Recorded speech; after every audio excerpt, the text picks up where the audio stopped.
My God, how can this be happening now? Robert Sterling yelled into the phone, his voice echoing through the hallways of the 45th floor of Sterling Innovations. The millionaire CEO paced back and forth in his glass office, watching through the huge windows as the Sien delegation stepped out of the 3 black cars parked at the entrance of the building. The official translator had just called to cancel at the last minute. A family emergency that couldn't wait. In 15 minutes, executives from China's largest technology company will be sitting in the conference room to finalize a $200 million contract. $200 million that depended entirely on perfect communication. Mr. Sterling, I've tried every translator in the city, said Eleanor, his executive assistant, with a phone still glued to her ear. No one is available for a meeting of this magnitude on short notice. Robert loosened his Italian tie, feeling sweat bead on his forehead. 20 years building Sterling Innovations, and it could all come crashing down because of a language barrier. The Sien were known for their strict communication protocols. They would never tolerate a meeting conducted through translation apps or improvised gestures. Then a soft, almost whispered voice echoed from the corner of the room. Excuse me, Mr. Sterling, but I speak fluent Mandarin. All eyes turned to Maria Sanchez, 28, who had paused her cleaning routine to listen to the conversation. She held a cleaning cloth in her hands and wore the standard navy blue uniform of the maintenance staff. Maria had been working on the executive floors for 3 years, always discreet, always efficient, always invisible to most of the important people who circulated there. The silence that followed was so deep that you could hear the hum of the air conditioning. Eleanor was the first to react, letting out a nervous laugh. Maria, this isn't a joke. We're talking about a multi-million-dollar international deal. Robert studied her for a moment, as if seeing her for the first time. You speak Mandarin? He asked, his voice heavy with skepticism and a hint of desperation. Mandarin, Cantonese, and a little Taiwanese, Maria replied calmly, meeting his gaze without flinching. I studied Oriental linguistics at Howard University before I started working here. Maria was 28 years old and had never imagined that 3 years cleaning these executive offices would prepare her for a moment like this. But all that time, while wiping down conference tables, she had listened to every conversation, absorbed every strategy, watched every move these executives made, especially Eleanor. Eleanor's expression quickly changed from amusement to irritation. Robert, you can't be serious. A cleaning lady conducting the most important meeting of the year. But Robert was desperate. There was something about Maria's posture, the quiet confidence in her voice, that made him hesitate. Prove it, he said abruptly. Say something in Mandarin. Maria took a deep breath and began to speak in perfect Mandarin, her impeccable pronunciation echoing around the room. Women Huning Shi Jin Yeni Women de Jagua. Robert was speechless. Even though he didn't understand a word, he could sense the natural fluency, confidence, and authority in her voice. What did you say? He asked, still processing what he had just heard. That it's an honor to meet you here, and we hope our cooperation will bring mutually beneficial results, Maria translated. It's a very respectful, standard business greeting in Chinese culture. Eleanor crossed her arms, clearly uncomfortable with the direction the conversation was taking. Robert, think about it. What will the Sien think when they see that you brought a cleaning lady to an executive meeting? At that moment, a memory flashed through Maria's mind like lightning. 6 months ago, she had found Eleanor in the executive bathroom, crying on the phone, talking to someone about that Latina girl who hangs around the important meetings.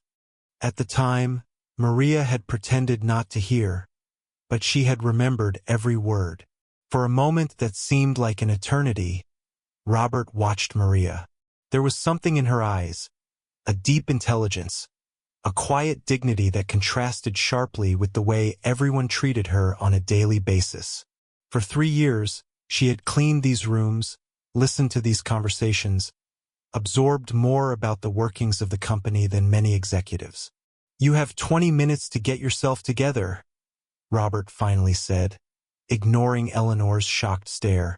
"Put on something appropriate and meet me in the conference room." As Maria hurried out to get ready, Eleanor whispered furiously, "You've completely lost your mind. When this backfires, it will be the end of your career." But Robert wasn't listening. For the first time in years, he was about to discover that the most valuable people are sometimes the ones who go unnoticed right under our noses. What none of them knew was that Maria had been preparing for this moment longer than anyone could have imagined. And Eleanor, with all her arrogance and thinly veiled prejudice, was about to discover that underestimating someone based on appearances can be the biggest mistake a person can make. If you're enjoying this story of overcoming adversity and are curious to find out how a cleaning lady can completely change the game in a room full of executives, don't forget to subscribe to the channel to find out what happens when talent meets its opportunity to shine. 20 minutes later, when Maria returned to the conference room, the silence was immediate and awkward. She had changed out of her uniform and into a black outfit borrowed from the receptionist. Simple but appropriate. Her hair was pulled back into an elegant bun, and she carried a notepad like any other executive. "Jesus Christ," muttered Daniel, the CFO, not trying to hide his surprise. "Is that really the same person?" Eleanor didn't bother to lower her voice when she whispered to the assistant, "You can put a jewel in a piece of coal, but it's still coal inside." The Cien delegation had arrived on time. 5 impeccably dressed executives waited in the elegant, glass-walled room, chatting among themselves in Mandarin as they took in the view of Metropolis. Robert made the formal introductions, deliberately omitting Maria's current title. "This is Maria Sanchez, our international relations specialist for the Asian market," he said, each word carefully chosen. The delegation leader, Mr. Lee, greeted Maria with a respectful bow. When she responded in perfect Mandarin, thanking him for the honor of meeting them and praising their punctuality, a highly valued virtue in Cien culture, his eyes lit up with genuine surprise and approval. For the first 15 minutes, Maria translated every nuance with surgical precision. Not just the words, but the cultural tones, the diplomatic implications, even little jokes that made the Cien laugh genuinely. The meeting flowed with a naturalness that no one had expected. That was when Eleanor decided to intervene. "Maria," she interrupted with a venomous smile, "perhaps we should explain to our guests her unique career path at the company." Robert shot her a warning glance, but Eleanor continued, "It's just so inspiring to see someone reinventing themselves like that, moving up in life, so to speak." The condescending tone was unmistakable. Maria felt a familiar weight of humiliation, that feeling she had known since she was 18 when she had to drop out of Howard University in the middle of her junior year because her diabetic mother had lost her job and needed someone to take care of her and pay the medical bills. "Life teaches us that opportunities can come in unexpected ways," Maria replied calmly, keeping her dignity intact as Mr. Lee watched the exchange with growing confusion. "But really, who would have thought that someone who was cleaning these very rooms 3 years ago would be sitting at this table today?" She paused to let the information sink in for the Cien. "It really demonstrates how our company values diversity in all its forms." The silence that followed was devastating. Maria saw Mr. Lee's expression change subtly. Not exactly contempt, but an uncomfortable surprise that made her stomach tighten. In Cien culture, professional hierarchies were taken very seriously. Robert quickly interjected, "What Eleanor meant is that we value talent wherever we find it." But the damage was done. For the next 15 minutes, Maria felt the Cien executives' glances shift. They were still polite, still translating when necessary, but the ease was gone. She had become a curiosity, not a professional. It was at that moment that something inside her crystallized. For 3 years, She had cleaned these rooms while executives discussed strategies, closed deals, and made decisions that moved millions. She had absorbed every word, every tactic, every mistake they made, especially Eleanor's mistakes.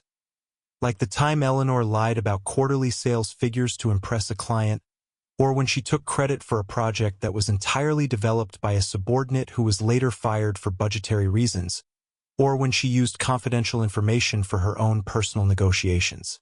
Maria had seen everything, heard everything, and more importantly, had kept everything. The meeting ended with a tentative preliminary agreement. The Sien promised to carefully consider the proposal, diplomatic code for, maybe if we don't find something better. When the delegation left, Eleanor couldn't hide her satisfaction. Well, that was interesting, she said, arranging her papers with exaggerated movements. Maybe next time we should be more transparent about our team's qualifications from the outset.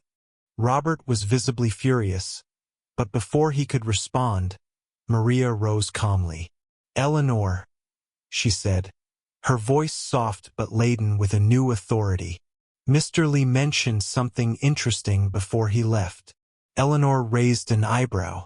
Oh, really? Like what? He said he was impressed with my fluency, but confused by the hierarchical dynamics of the meeting. Maria paused, letting the weight of her words sink in. He asked if I could call him later to clarify some cultural aspects of our presentation. Eleanor's expression changed subtly. What aspects? Mainly why the person responsible for translation wasn't introduced as the lead negotiator, considering that in their culture, whoever speaks the language automatically assumes the position of authority. Maria smiled softly. He said he'd like to better understand our organizational structure before making a final decision. Eleanor's face paled slightly as she processed the implications. For 3 years, Maria had been invisible. But invisibility, she was about to discover, can be the most powerful weapon of all, especially when you've been watching, learning, and preparing for the right moment to step out of the shadows. What Eleanor didn't know was that every insult, every humiliation, every attempt at sabotage was only fueling something far more dangerous than simple resentment. It was creating a strategist who knew every weakness, every secret, every lie that circulated through those corridors of power. 2 hours after the disastrous meeting, Maria was back in her navy blue uniform, pushing her cart through the executive hallways. But this time, every move was calculated. For 3 years, she had mentally mapped every important conversation, every whispered secret, every document left carelessly on desks, especially Eleanor's. Look who's back where she belongs, Eleanor commented loudly enough for all the executives in the hallway to hear as she chatted with Julia from accounting. After that pathetic charade today, at least we know where everyone really belongs. Maria continued cleaning, but her hands moved automatically as her mind registered every word. Eleanor had no idea that during those 3 years, while cleaning her office, Maria had seen personal emails left open, phone conversations about contract manipulation, and most importantly, those documents Eleanor hid in her bottom drawer. Documents about unfair competition against smaller companies. You know what bothers me the most? Eleanor continued, clearly showing off to Julia. Robert actually thought that a cleaning lady could save a $200 million deal, as if 3 years cleaning bathrooms qualified her to sit at the table with real executives. It was at that moment that Maria's phone vibrated discreetly. A message from an unknown number, but in Sien characters she recognized immediately. It was from Mr. Lee. Ms. Sanchez, I would like to talk to you privately about our company and your future opportunities. Could we meet tomorrow at 10 a.m. at the Mandarin Cafe on 42nd Street? I have a proposal that may interest you. Maria's heart raced. This wasn't just about translation. It was about so much more. During the meeting, she had realized that Mr. Lee was evaluating not only her linguistic fluency, but her business acumen, her poise, her dignity under pressure. That night, in her small Bronx apartment, Maria opened a file on her computer that she had been building for 2 years. It wasn't paranoia, it was preparation. Every company has its dirty secrets, and 3 years invisible in the corridors of power had given her access to information that could rock foundations. The file, titled Sterling Innovations Irregularities, contains 63 pages of meticulously collected evidence.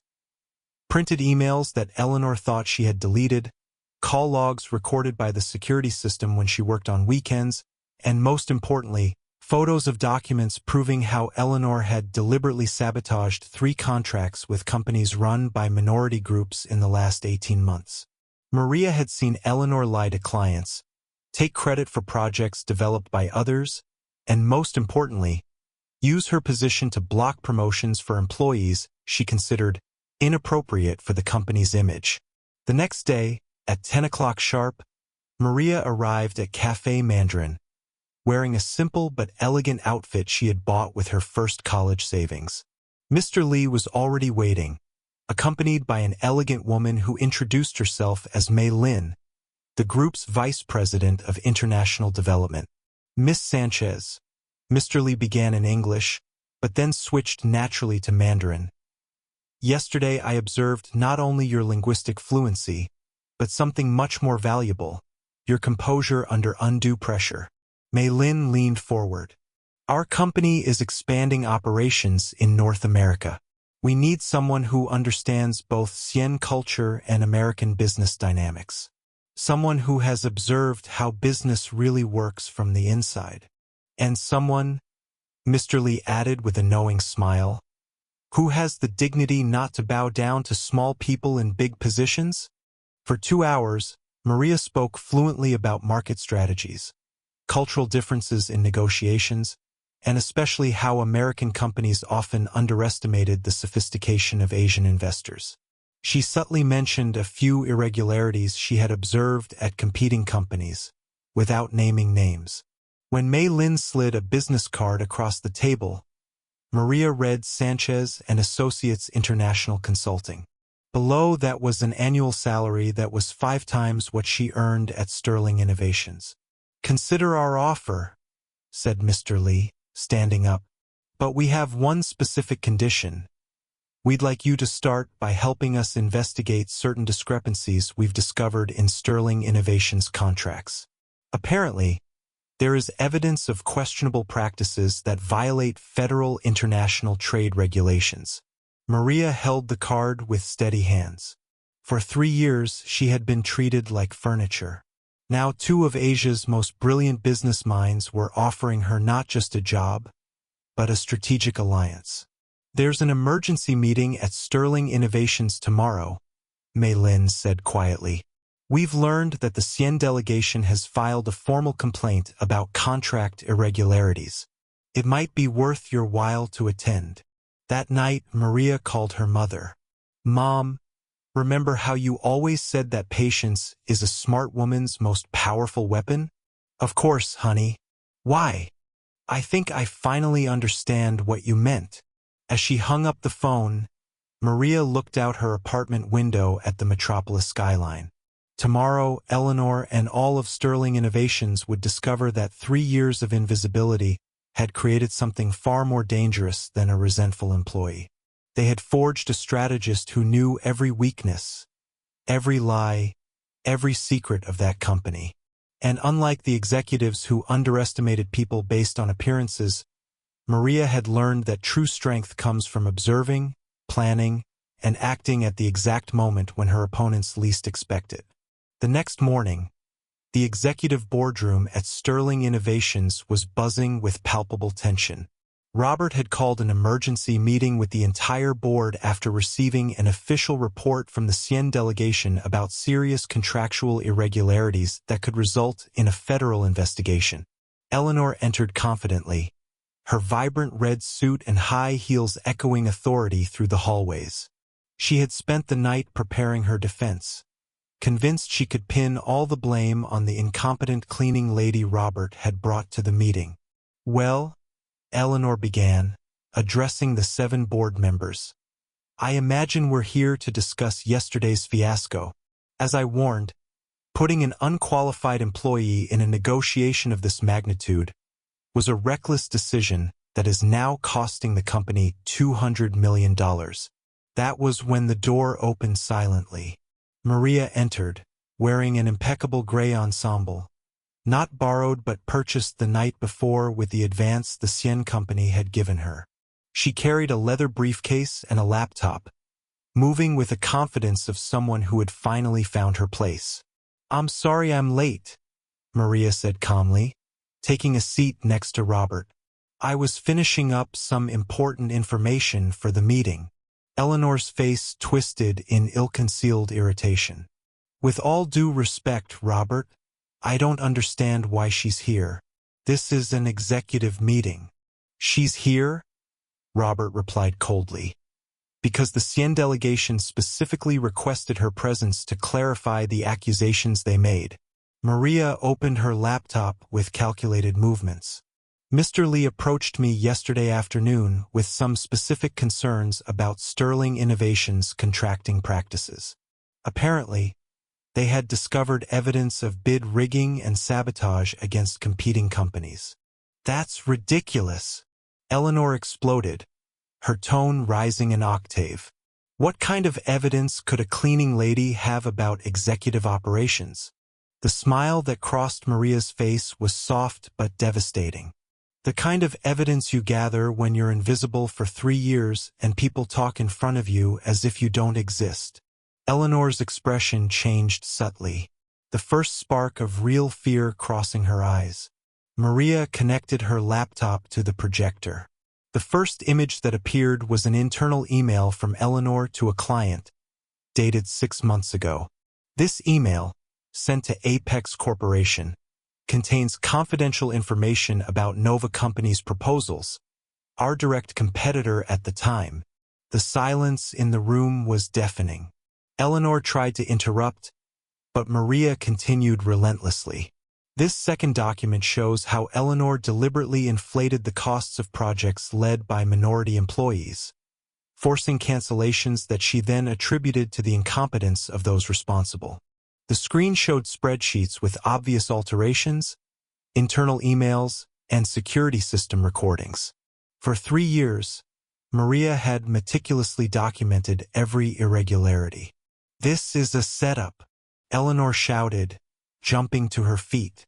"She's fabricating evidence to get revenge because I exposed her true position in the company."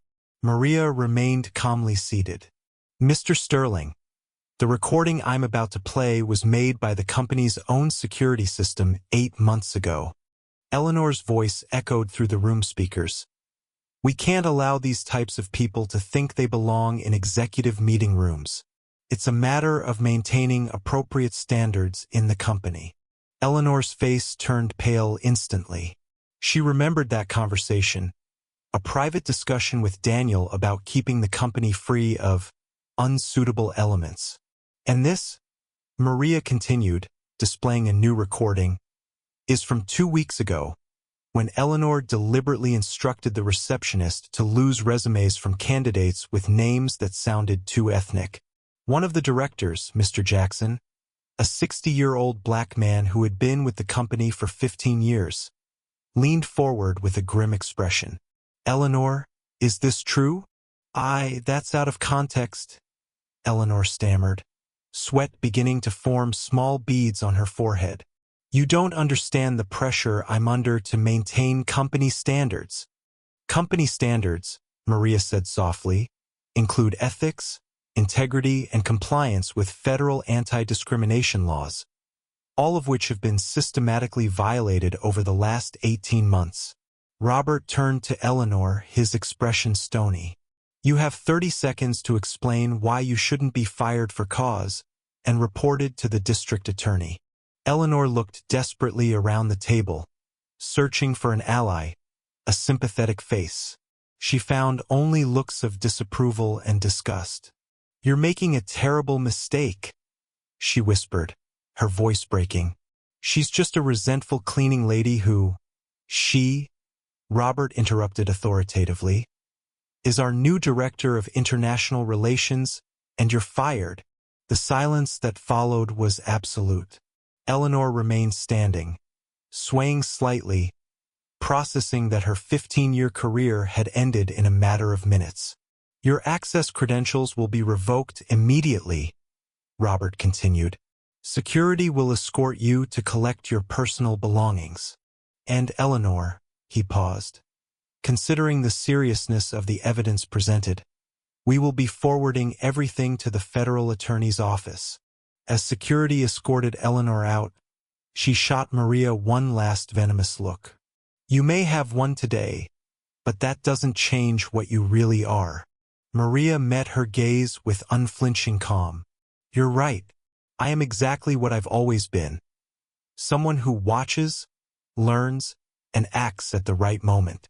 The difference is that now, finally, I'm where I've always belonged." 3 hours later, when the meeting ended with Maria officially named to her new position, Robert called her aside. "How did you pull this off? 3 years of evidence, recordings, documents." Maria smiled for the first time in days. "When you're treated like furniture, people forget that furniture has eyes and ears." Eleanor underestimated the power of invisibility and overestimated the value of her own arrogance. At that moment, as she looked out at her new office overlooking Metropolis, Maria realized that the best revenge wasn't destroying Eleanor, but building something greater than she could ever imagine. The future that awaited her would be written by her own hand, and this time, no one could erase her signature. 6 months later, Maria Sanchez sat in her new office on the 38th floor of Sterling Innovations, reviewing the contracts she had signed with Asian companies. Her glass desk was covered with documents in Mandarin, Cantonese, and English, negotiations that had already yielded $400 million in new contracts for the company. "Maria, the South Korean delegation has arrived," announced Julia, who now worked as her personal assistant.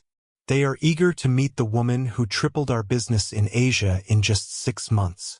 Through the window, Maria could see the city she had once observed only as an invisible cleaning lady. Now, as Director of International Relations, she had become one of Metropolis's most respected executives. Her annual salary of $300,000 had allowed her mother to receive the best treatment for diabetes, and she had been able to complete her master's degree through an executive program at Columbia University. "What about the Forbes meeting next week?" Julia asked, consulting her busy schedule. "Confirmed," Maria replied, adjusting the navy blue blazer she wore. "Not out of obligation, but by choice. They want to talk about my inclusion on the list of the country's most influential young female executives." Across town, Eleanor sat in the small apartment she had rented in Queens after being evicted from her Metropolis condo. Medical bills for psychological therapy piled up on the coffee table, along with dozens of rejection letters from companies where she had applied for jobs. The federal investigation into her discriminatory practices had resulted in a $50,000 personal fine and a 5-year ban from holding executive positions at companies with federal contracts. Her name had appeared in every major business newspaper as an example of toxic leadership, making her virtually unemployable. That morning she had seen Maria's photo on the cover of Business Week magazine, smiling confidently alongside CN executives, with a headline, "The Translator Who Revolutionized International Business." The irony hit her like a slap in the face. Back at Sterling Innovations, Robert had called a meeting with the entire board to announce the exceptional results for the semester. "Maria Sanchez not only saved our deal with the CN," he declared to the room. "She opened doors to markets we never thought possible to penetrate." Mr. Jackson, the same black director who had witnessed Eleanor's downfall, stood up to give a short speech. "In my 40 years in corporate America, I have rarely seen a transformation as dramatic as the one Maria has brought to our company. She has proven that true talent has no color, no social class, and definitely does not hide behind prejudice." The audience applauded enthusiastically as Maria remained modestly seated, remembering the woman who used to clean that same boardroom just 7 months earlier. That night, in her renovated apartment on the Upper East Side, Maria received a call from her mother. "Honey, I saw your interview on television today. You spoke so well about second chances and perseverance." "I learned from the best," Maria replied, smiling. "You always told me that people can try to diminish us, but they can never diminish what we know and what we are capable of doing." During the television interview, Maria had been asked about Eleanor and whether she felt any resentment toward her for the way she had been treated. Her response had been precise and elegant. "Eleanor gave me the greatest gift anyone could give. She showed me exactly who I didn't want to become. Her arrogance and prejudice taught me that true power comes from lifting others up, not stepping on them." 3 weeks later, Maria was at Howard University, her alma mater, announcing the scholarship program she had created for low-income students who had to interrupt their studies due to financial difficulties. No one should have to choose between taking care of their family and pursuing their dreams, she told an audience of 500 emotional students. The Second Chance program, funded in part by her own salary, had already approved 20 full scholarships for the coming semester. Eleanor, watching the ceremony online in her small apartment, turned off her computer with tears in her eyes. For the first time in months, they weren't tears of self-pity, but of something that was beginning to feel like genuine regret. Meanwhile, Maria returned to the office where 3 years earlier she had pushed a cleaning cart through the same hallways. Now young executives greeted her respectfully. Secretaries asked her for career advice, and most importantly, she had become a mentor to 5 other employees in operational departments who showed untapped potential. "You know what's most fascinating about this whole story?" Robert asked Maria during a private conversation. "You could have used all that information about Eleanor to destroy her personally, but you chose only to expose her professional misconduct." Maria smiled softly. "The best revenge is never to destroy someone. It's to build something so extraordinary that it renders everything they tried to do against you irrelevant." Maria Sanchez's story proved that genuine talent, unwavering dignity, and quiet preparation can overcome any prejudice or injustice. She turned 3 years of invisibility into the greatest advantage of her career, showing that sometimes the most powerful people are the ones you don't even notice, watching, learning, and preparing to shine. Eleanor tried to humiliate her based on prejudice and arrogance, but ended up being the architect of her own destruction. Maria taught the corporate world that true leadership does not come from titles or privileges, but from the ability to see potential where others see only limitations. If this story of overcoming adversity and justice touched your heart, don't forget to subscribe to the channel for more stories that prove that, in the end, talent and dignity always find their way to the top, no matter how many obstacles are put in their path.